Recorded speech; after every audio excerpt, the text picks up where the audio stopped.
olvidar un poco a lo mejor lo que ha pasado en tiempos pasados. ¿Por qué? Porque al final que haya militares que piensen que intervenir militarmente en Cataluña está bien o está justificado, y yo creo que eso no se puede dar en una sociedad como la nuestra, ¿no?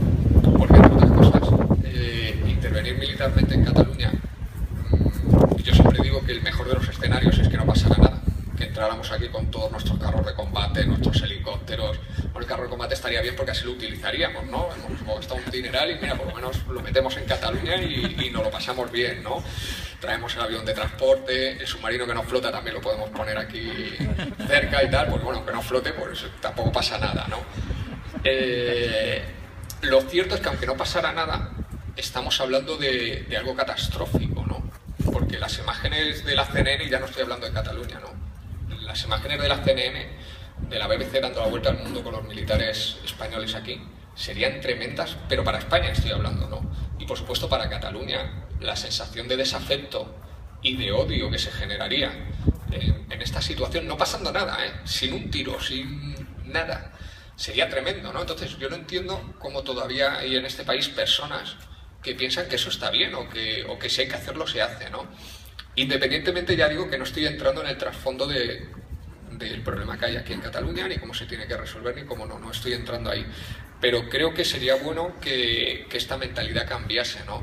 De hecho, es más, al hilo de la mentalidad que hay y que afecta a Podemos, a mí hace poco, recientemente, en una publicación, un medio, pues me ha catalogado de un montón de cosas, ¿no? Autoritario, machista, acosador sexual y ser de Podemos, ¿no? Bueno, pues esto cuando sale en el ámbito militar, pues uno dirá, joder, lo que más te habrá afectado será que te tachen de acosador sexual, ¿no? Porque es algo, yo pienso y digo, eso es casi violador, ¿no? Una persona un poco degenerada. No, fue el que me asociara con el fichaje de Podemos, ¿no? Lo que más dolió en el ámbito militar, ¿no? Entonces sorprende, ¿no? Que haya personas que todavía piensen así, ¿no?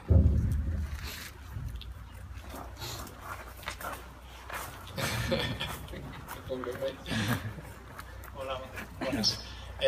Yo quería también agradecerte tu presencia aquí y bueno, plantear una reflexión general a todos de que seguramente el teniente Segura podría haber elegido seguir con su trabajo y con su vida absolutamente normal en el ejército. Normal me refiero a su tranquilidad familiar y tal. Sin embargo, ha decidido dar un paso al frente, como dice su libro, y destapar todos estos chanchullos que hay en el ejército. Por tanto, desde aquí mi agradecimiento.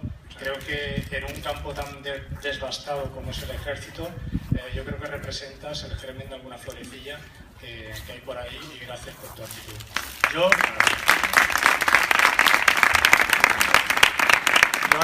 Al hilo de lo que has presentado, bueno, de la introducción que has hecho al principio, quería hacerte una pregunta, porque el otro día yo leía un informe que el ejército estaba pues rondando un presupuesto alrededor de los 23.000 millones de euros.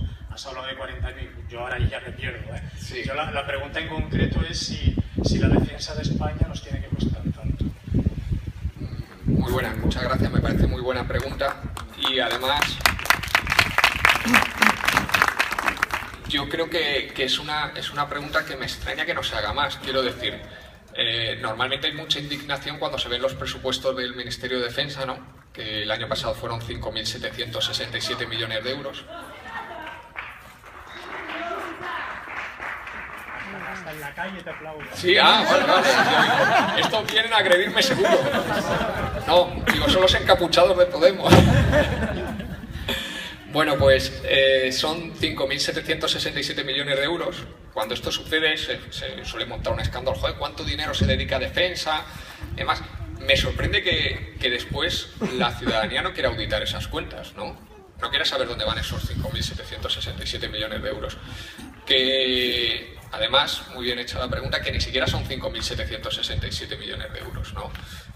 Por desgracia, ni siquiera conocemos las cifras oficiales exactas de lo que se gasta en defensa. ¿Por qué? Porque se hacen una serie de chanchullos, son chanchullos, porque además se han llevado ahora al Constitucional. El único dato que tenemos fiable es de la Agencia Europea para la Defensa, que habla del año 2012, porque es el último año en el que ellos han publicado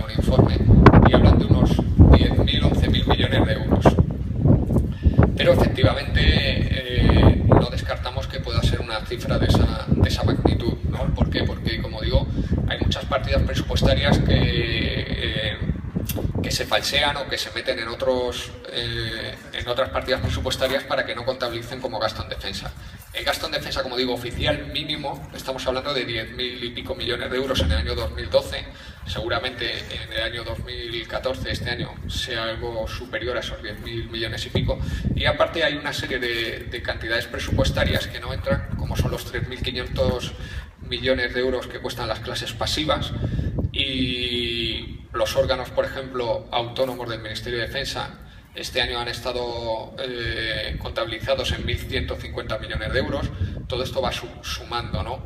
Entonces, realmente es muy difícil saber el dinero que nos cuesta la defensa. Lo que yo pienso es que a día de hoy no tenemos unas Fuerzas Armadas correctamente dimensionadas, ni en tamaño ni en estructura.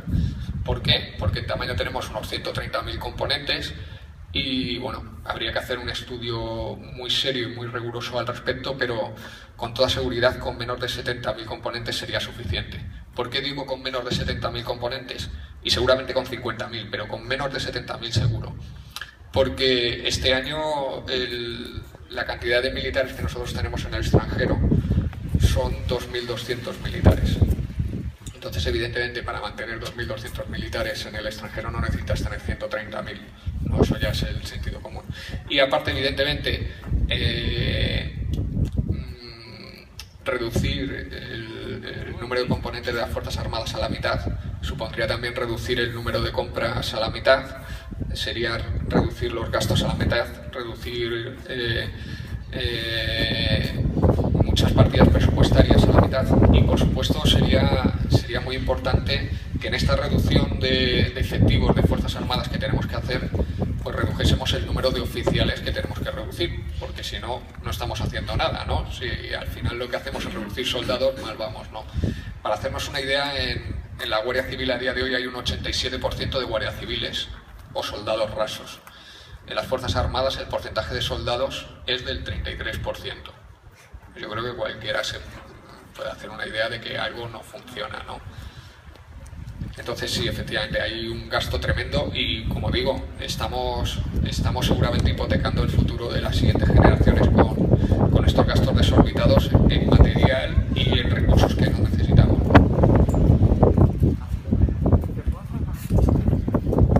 Este hombre ya...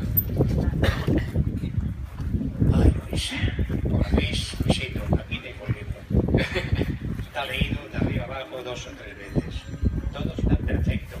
Felicidades. Además que lo hacéis muy bien, porque yo también escribo. Bueno, dicho esto, mi gran pregunta sería, acabas de decir que tu único apoyo dentro de la estructura militar son los soldados y los suboficiales. Sí. Creo que es poca cosa esto. Y digo esto porque el resultado de todo esto, que es perfecto, así como nosotros vamos a conseguir sacar a los Rajoy y compañía de este puto gobierno, ya, el año que viene podemos estar allí gobernando. Está muy bien, de acuerdo. Pero, ¿qué pasará con el ejército? O sea, la gran pregunta es que decirte, todos estos esfuerzos que te estás jugando tú la cabeza, te estás jugando la prisión y todo esto, y el resultado es que si no te acompañan, volverán a estar las cosas como están, o hay alguna fuerza capaz de sacar a esta gente del medio también. Estoy hablando de los grandes mandos, ¿eh? Esto nos preocupa y mucho, porque ahora estás denunciando, esto se tapa, no se tapa, te castigan, no te castigan, has puesto el dedo a la llaga, la gente sabe los inmensos gastos que comporta el tema del ejército, pero realmente, ¿cómo evitarlo? Esto es la gran pregunta, ¿eh? ¿Cómo evitarlo? ¿Cuáles son las fuerzas que tienen que haber aquí para incidir dentro de todo el estamento militar y poderles, en fin, ponerles firmes, nunca mejor dicho, por el tema militar, ponerles firmes? ¿Quién pondrá firmes a esta gente para que se vayan a su puta casa? Nada más, gracias. Muy buenas, pues también es muy buena pregunta. Es complicado, ¿no? Quiero decir, evidentemente tenemos un problema con nuestras Fuerzas Armadas. Nosotros ahora mismo, yo creo que cualquiera de los que estamos aquí, bueno, no es mi caso obviamente, pero bueno, si salimos y vemos a unos cuantos militares uniformados y armados, seguramente nos vamos a asustar, ¿no? También nos vamos a asustar si mañana vemos a un militar uniformado en televisión hablando de ideas políticas, ¿no? ¿Cuál es el problema? Que esto es normal en Europa. En ningún país de Europa nadie se escandaliza por ver a sus militares uniformados por la calle. ¿Por qué? Porque son sus militares. Entonces es obvio que hay un desafecto de la sociedad con respecto a los militares y de los militares con respecto a la sociedad. Y justificado, ¿eh? Creo que la historia reciente lo justifica. Pero evidentemente tenemos que intentar cambiarlo, tenemos que intentar normalizarlo, tenemos que intentar conseguir que un militar pueda caminar vestido de militar sin que sea visto con temor, ¿no? Yo creo que el hecho de lo último que ha estado pasando aquí en Cataluña, que yo recuerdo la última vez que estuve aquí, pues no sé si fue hace 2 semanas, ¿no? Que había un convoy en la A7 y se generó una situación. Si yo fuera un alto mando militar, me preocuparía muy mucho, ¿no? Porque no sé, mis militares no pueden causar temor a la sociedad, ¿no? A ninguna parte de la sociedad, no pueden ser vistos de esa forma, ¿no? Entonces es obvio que tenemos un problema, ¿no? ¿Y cuál es el problema? El problema es que hay una disfunción clara a nivel ideológico entre la cúpula militar y el resto de militares y entre la cúpula militar y el resto de la sociedad. ¿Qué quiere decir eso? Que no hay una representación ideológica de la sociedad en la cúpula militar. ¿Por qué? Porque obviamente la mayoría de la cúpula militar es ultraconservadora y ultracatólica, ¿no? Aunque, bueno, que sea ultracatólica al final es lo de menos, ¿no? Pero obviamente necesitamos que haya una correspondencia ideológica de la cúpula militar con respecto a la sociedad, ¿no? Entonces, ¿por qué? Porque evidentemente que no haya esa correspondencia eso genera tensiones, ¿no? De hecho, hace poco en el Confidencial se publicó un artículo en el que los generales estaban muy preocupados porque, bueno, pues en el CIS daba a Podemos como la primera fuerza votada en intención de voto directo y la tercera en voto estimado, en fin. Se preocuparon, ¿no? Porque dijeron, jolín, ¿y si sale Podemos, ahora qué pasa, no? Entonces, el problema es que esa preocupación se produce porque no hay esa correspondencia ideológica, ¿no? Y es preocupante, ¿no? Yo creo que evidentemente lo que necesitaríamos es más personas de izquierdas en la cúpula militar. Eso no quiere decir que yo no quiera que haya personas de derechas en la cúpula militar, no. Quiere decir que lo que tiene que haber es exactamente el mismo porcentaje que hay en la sociedad, ni más ni menos, ¿no? Y creo que efectivamente el hecho de no tener una cúpula militar plural genera toda esta serie de problemas. ¿Por qué? Porque lo que nosotros recibimos de la cúpula militar, el mensaje que se recibe, por ejemplo, aquí en Cataluña, que es, bueno, pues cuando el Estatut, el general Mena, que ni más ni menos que era general de la Fuerza Terrestre, hace una pseudo amenaza en el 2007 con, cuidado, que el Estatut no nos gusta y que igual intervenimos. Entonces eso al final la sociedad lo recibe, ¿no? Hace poco también hubo un coronel que hizo unas manifestaciones en el mismo sentido. Una asociación de militares, se llama AME, Asociación de Militares Españoles, que está compuesta por generales y coroneles de la vieja escuela, pues hicieron también han hecho varios comunicados en el mismo sentido, ¿no? Entonces, obviamente eso genera tensión, ¿no? Pero si lo que nosotros viésemos es una cúpula militar en la que un señor dice una cosa, otro dice otra diferente y vemos que hay una pluralidad de opiniones, pues eso nos generaría preocupación, ¿no? Entonces, para reestructurar las Fuerzas Armadas, y que lo primero que tenemos que reestructurar es la cúpula militar y en profundidad, ¿no? Creo que necesitamos un cambio muy, muy profundo. No lo hubo cuando lo tenía que haber habido, que fue a finales de los años 70. También es cierto que no era lógico hacerlo entonces porque se corría el riesgo de golpe de Estado, como al final efectivamente se produjo, el intento por lo menos. Pero yo creo que en el 2014, yo creo que esto ya es inevitable, ¿no? Esta reforma de la cúpula militar. Y cuanto antes la afrontemos, mejor, ¿no? Entonces yo creo que hay que eliminar las escalas, hay que mantener los empleos y seguramente si hay un cambio electoral habrá que pensar en amortizar a una gran parte de la cúpula militar, claro. Entre otras cosas porque nos va a venir bien para hacer una reducción de efectivos, no por otra cosa.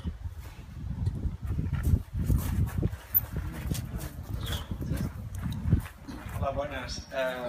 Mira, me ha apuntado una pregunta acerca del cuerpo del ejército de recuperación de restos genéticos en España o el cuerpo científico del ejército, que no sé si existe. Bien, te digo esto por una sencilla razón, porque nunca he tenido claro cuál es la función del ejército. Entiendo. Lo digo como profesor porque yo lucho con armas, que es la psicología, dar armas a los niños para que puedan tener una mentalidad crítica. ¿De acuerdo? Sí. Bien, digo esto porque la historia de hace 50 años, te lo digo porque mi madre es segura, y he venido simplemente por esto. Esto porque es militar y estás aquí. Te agradezco personalmente que tengas el valor de decir lo que estás diciendo ante una sociedad tan represiva, tan fascista, con tan poca visión crítica de la historia de hace 50 años, o 60 o 70, en la que se mataban a las personas, se las enterraban en zanjas en este país y se silenciaba para siempre a la izquierda y a la república. Bien, como en este país las noticias que no interesan son no gratas, se silencian o simplemente no salen a los medios de comunicación. No voy a hacer un discurso político, perdona, pero no, para nada. Simplemente estoy haciendo connotaciones históricas de este pueblo en el que la sangre corrió por las calles, ¿vale? Y corrió a manos de personas que utilizaban armas de guerra. Por otra parte, el ejército reprime a la ciudadanía. No hay que ir muy lejos. Yo estudié en la Universidad Autónoma de Barcelona y el señor Aznar, por decir algo, hizo sangre. Mandó a las Fuerzas Armadas, me parece que fue en 1998 o 99, y a los chicos que habían allí que le hicieron que se marchara de la universidad. Este señor es un señor non grato en la Universidad Autónoma. El señor Aznar, por decir algo, siempre. Pues mi pregunta es fácil. Sí. ¿Cuáles son las funciones de las Fuerzas Armadas? ¿O qué nos están vendiendo las Fuerzas Armadas? ¿O alguna vez nos han explicado qué significan las Fuerzas Armadas para la ciudadanía de este país? Sé que es una pregunta bastante amplia. Entiendo, sí. Pero es fácil, es simplemente fácil, porque si nos estamos gastando 40 millones de euros, ¿no? Ha dicho 40.000. 40.000 millones de euros. Si fueran 40, sí. Me gustaría que de ahora en adelante, no porque estemos aquí con Podemos o con quienes estuviéramos, por supuesto. y creo que ya he acabado, porque el discurso de la violencia está silenciado y la gente tiene miedo a la manifestación política. Lo digo esto por esta chica a la que le rompieron un ojo no hace mucho, que sigue viva, gracias a Dios, ¿no? Porque los muertos no hablan, ese es el problema que tenemos en este país y en todos los países del mundo donde las fuerzas reprimen a las manifestaciones políticas, ¿vale? Y gracias por estar aquí. Nada, muchas gracias a...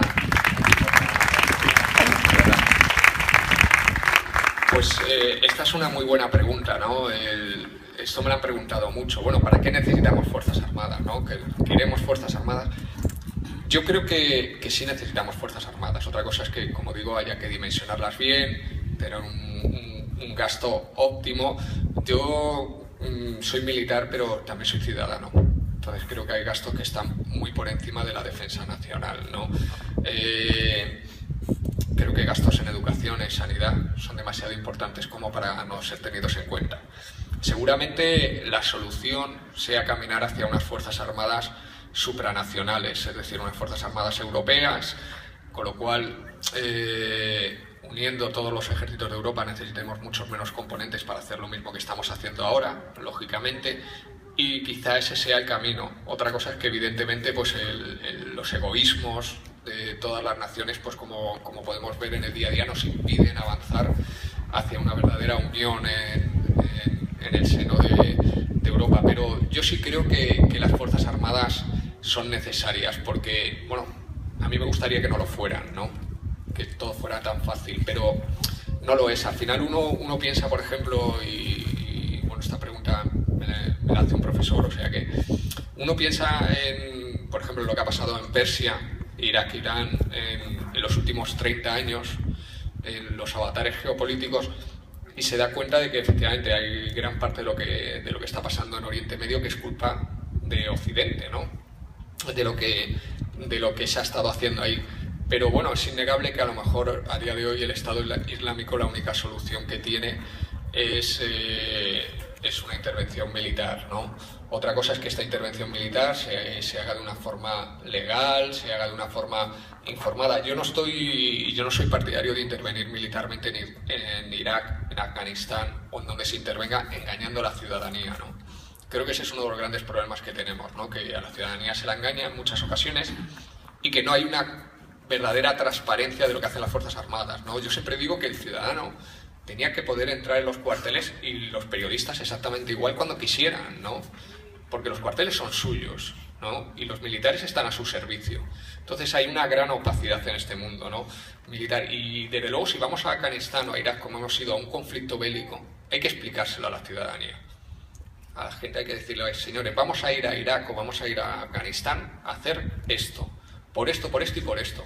¿Ustedes quieren que vayamos? Entonces son los ciudadanos los que deben de determinar si tenemos que ir o no tenemos que ir, ¿no? Mi opinión, por ejemplo, en el caso de Afganistán, no me voy a meter en el de Irak, que es bastante más complicado como todos sabemos, pero bueno, en el de Afganistán, por ejemplo, es que la retirada de los militares en Afganistán lo que ha generado, entre otras cosas, ha sido el nacimiento del Estado Islámico, puesto que se ha reducido la presión sobre Afganistán. Y aparte, ha habido un repunte del cultivo de opio. ¿Por qué? Porque los ejércitos europeos o mundiales, occidentales, lo que hacían era ingresar dinero, ¿no? Porque allí al final, cuando se crea una base militar, pues se da trabajo a la mayoría de los ciudadanos de las localidades, tienen salarios muy por encima de lo que ganarían en cualquier otro trabajo. Entonces, para ellos el hecho de que haya unas fuerzas armadas extranjeras en general es muy positivo, ¿no? Porque les aporta una economía que quien conozca Afganistán, como yo lo conozco, se dará cuenta de que es que en Afganistán no hay nada más que piedras y montañas, pero inhóspitas. Es que no hay nada más, ¿no? Entonces, al final, el hecho de que haya una retirada de militares en Afganistán lo que ha generado, como digo, es un repunte del cultivo de opio, y al final este cultivo de opio lo que ha hecho ha sido que se venda heroína muy barata, por ejemplo, en Estados Unidos. Y esta heroína muy barata es la que ha llevado recientemente, hace unos meses, a la muerte a un actor muy conocido por todos nosotros. Con esto quiero decir que, igual que la sociedad no puede olvidar a las Fuerzas Armadas pensando que lo que pasa a las Fuerzas Armadas le da lo mismo, yo no creo que ni España ni ningún otro país se puedan olvidar de lo que está pasando en otros países. Otra cosa muy diferente es que efectivamente se produzcan intervenciones de forma irregular o ilegal, o que con esas intervenciones se engañe a la ciudadanía, pero yo creo que ese ya no es un problema de los militares como tal, ¿no? Yo creo que tenemos que tener un buen ejército, un ejército moderno, un ejército preparado, un ejército correctamente dimensionado, que en este caso es con muchos menos efectivos de los que tenemos, y luego lo que evidentemente hay que hacer es implementar una serie de herramientas que nos permitan utilizar al ejército correctamente, ¿no? Que yo creo que ese es uno de los problemas. Entonces, muchas veces los políticos lo que hacen es que enfocan el problema a un lugar diferente en el que verdaderamente está, ¿no? Y el problema de las Fuerzas Armadas no es en sí mismo su existencia, ¿no? Que yo creo que a día de hoy, por desgracia, es necesaria. El problema de las Fuerzas Armadas es el uso que se hace de ellas, ¿no? Y el uso es claramente político, ¿no? Los militares no se van a Irak porque se levantan un día y dicen que vamos a Irak, no. Nosotros vamos a Irak porque nos llevan, ¿no? Entonces, por desgracia, muchas veces los militares pagamos el mal uso que se hace de nosotros, ¿no? Y en el mismo sentido yo creo que sucede con la Guardia Civil y con la Policía Nacional. Yo hablo mucho de la Guardia Civil porque he conocido el caso y sé que hay muchos guardias civiles que se suicidan, ¿no? De hecho, la tasa de suicidio en la Guardia Civil está muy por encima de la que hay en el resto de la sociedad. Hay un intento de suicidio en la Guardia Civil cada 10 días. O sea, lo están pasando mal. Es decir, ¿qué es lo que pasa? Que al final el Guardia Civil o el policía es el que nos da el mamporro, ¿no? Entonces, al final parece que es el malo. Y yo creo que el problema no es el policía, ¿no? El problema es el político que hace un uso incorrecto de ese policía, ¿no? Que al final a lo mejor ese policía, por darnos el mamporro después, tiene una depresión y acaba intentando suicidarse, y es algo que luego no se cuenta, por desgracia, ¿no? Porque no interesa contarlo, ¿no? Al final para el político es muy cómodo que el ciudadano odie a sus fuerzas armadas o bien odia a la Guardia Civil o bien odia a la policía, ¿no? Eso no quiere decir que no haya conductas inapropiadas en la policía, la Guardia Civil o en las fuerzas armadas, y haya que desde luego esclarecerlas, ¿no? Pero yo sí creo que necesitamos más transparencia en todos los ámbitos, y sí que creo que hay una gran violencia en cuanto a la represión en España, ¿no? Yo creo, España, Cataluña, yo creo que es intolerable la situación que se está viviendo, en el sentido de que creo que se están reprimiendo las ideas, ¿no? Y esto en Europa en el siglo XXI yo creo que es inadmisible del todo, ¿no?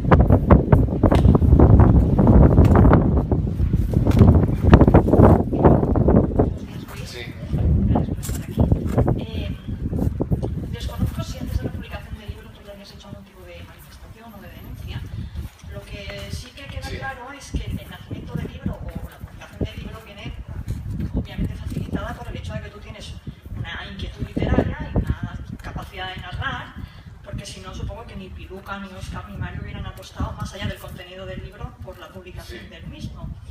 Entonces, mi pregunta es, partiendo un poco de la ingenuidad y de mi desconocimiento del estamento militar, es de no haber podido publicar el libro, es decir, de no haber tenido esta capacidad de narrar, esta posibilidad de publicar el libro, ¿cuál hubiera sido el curso de las cosas? Es decir, en el fondo, ¿qué mecanismos, si alguno, tienen los militares para denunciar, para hacer algún tipo de manifestación de expresión, pues de cualquier anomalía o de cualquier tema que consideren que hace falta exponer en la sociedad? Gracias. Muchas gracias. Es una buena pregunta también, porque yo creo que hay mucho desconocimiento al respecto, ¿no? Yo interpuse en su momento varias denuncias. ¿Cuál es el problema? Que en el mundo militar, cuando quieres denunciar a tu jefe, le tienes que denunciar a él. O sea, uno tiene que llegar y decirle a su jefe: oiga, mire, que yo creo que usted está haciendo esto y que esto no está bien, ¿no? Y entonces esa persona lo tiene que pasar a su vez a su respectivo jefe. Eso es lo que se conoce en el mundo militar como conducto reglamentario, ¿no? Y cuando uno ya no tiene esa opción, pues se tiene que ir al juzgado militar. Y el juzgado militar, uno dirá, bueno, ahí hay jueces, ¿no? Y fiscales. Pues no, ahí lo que hay son militares. Militares que ejercen como juez o como fiscal. Quiero decir, un juez militar no es juez toda su carrera militar, sino un juez militar es juez hoy y está 3 años como juez, pero a los 3 años tiene que pedir vacante porque asciende. Entonces deja de ser juez y a lo mejor los 3 años siguientes de su carrera es fiscal y los 3 siguientes es asesor de un alto mando, asesor jurídico. Entonces al final ese señor no tiene ninguna independencia, de tal manera que un juez en el mundo militar puede ser cesado de forma instantánea, de un día para otro. Entonces, si todos estamos criticando los problemas que hay a nivel de la justicia militar, de la justicia civil, perdón, los problemas de independencia que se ven en los órganos superiores de la justicia, pues nos podemos imaginar lo que eso es en el mundo militar, ¿no? De hecho, la única jueza que está luchando de verdad contra la institución, pues lo que se ha encontrado ha sido con un expediente por falta grave para intentar expulsarla. Quiero decir que al final en las Fuerzas Armadas no hay ningún mecanismo de denuncia, ¿no? Y lo mejor que te puede pasar es que ganes, ¿no? Porque a pesar de todo esto que estoy contando, muy de vez en cuando se gana, ¿no? Entonces cuando se gana, lo que ocurre es que tienes que volver al trabajo, ¿no? Y ahí está la capitán Cantera, que consiguió que encarcelaran a un coronel por acoso sexual.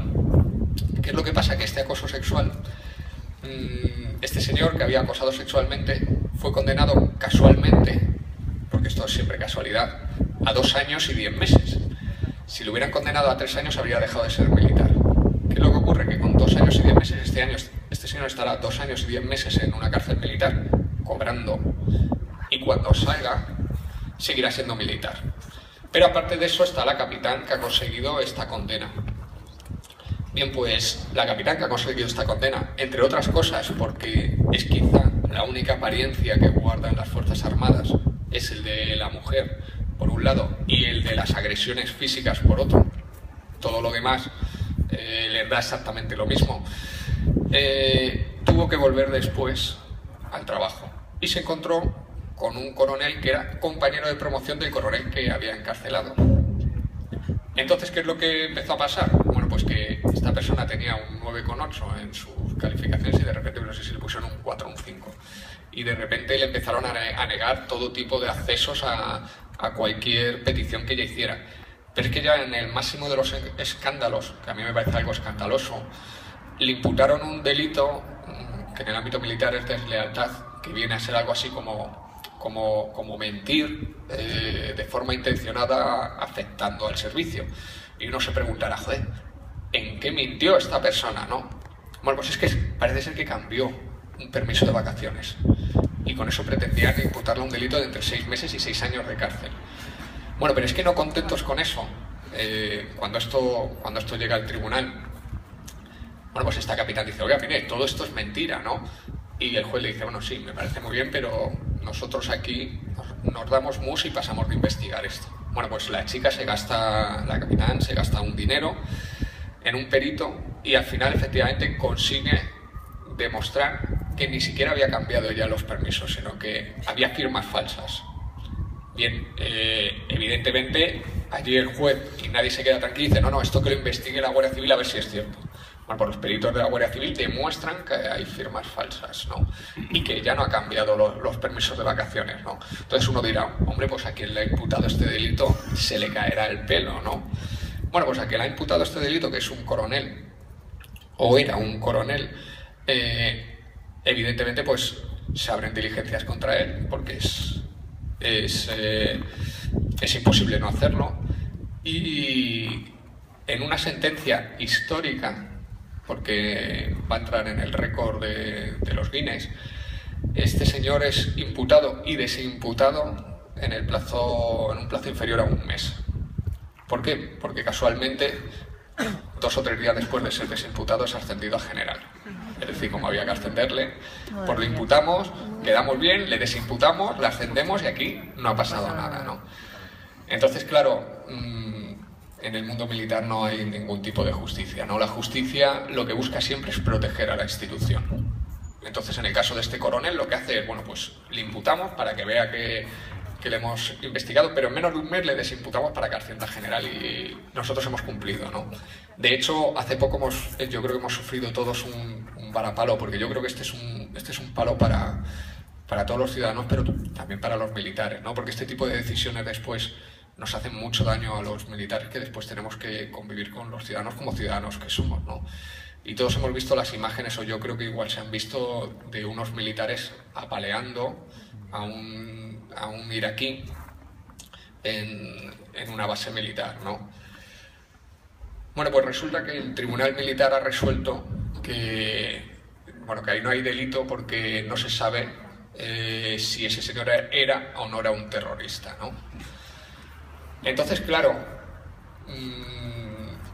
uno piensa cómo puede haber alguien que se preste a eso, ¿no? Porque para eso tiene que haber una serie de jueces, un fiscal, que se presten a decir que el apalear a una persona no es un delito porque a lo mejor sea un terrorista.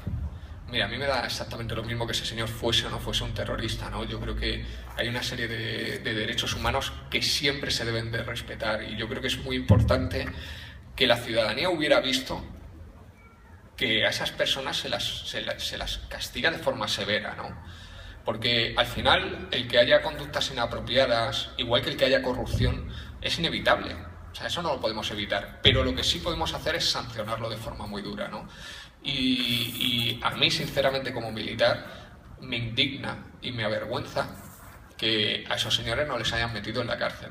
Pero que no les hayan metido además en la cárcel, pues yo no sé si 8, 10 años o 15 o los que hubieran hecho falta, ¿no? Y me parece increíble que yo haya perdido 2 meses de mi libertad y personas que han apaleado a otra persona y a saber si la han llegado incluso a matar, porque eso no se desprende en las imágenes porque no se sabe lo que después pasó, pues que no se les haya hecho nada, ¿no? Me parece que es tremendo, ¿no? Y que hace un daño a las Fuerzas Armadas muy grande, ¿no? Pero ese es uno de los grandes problemas, ¿no? La justicia militar yo creo que la han vivido muchos ciudadanos cuando en su momento fueron objetores o fueron insumisos y han vivido lo que es. Y bueno, yo creo que tenemos que limpiar la imagen de las Fuerzas Armadas y la mejor forma de limpiarla, aparte de regenerándolas, es con transparencia, ¿no? Y con hacer formar parte de la ciudadanía de lo que sucede, ¿no? Entonces, obviamente, volviendo a la justicia militar, lo que tenemos que hacer es externalizar la justicia, ¿no? La justicia tiene que ser impartida por personas civiles que deben de formar parte de una sala de un tribunal, especialistas en derecho militar, pero que no estén sujetas, desde luego, a ningún tipo de relación con el ámbito militar, ¿no? Eso es lo que yo pienso que es razonable, ¿no? Pero se ve que no debe ser muy lógico. Bueno, primero de todo, bienvenido y son los Sí, el micro. Sí. Hola, ¿se ve ahora? No. Es el micro.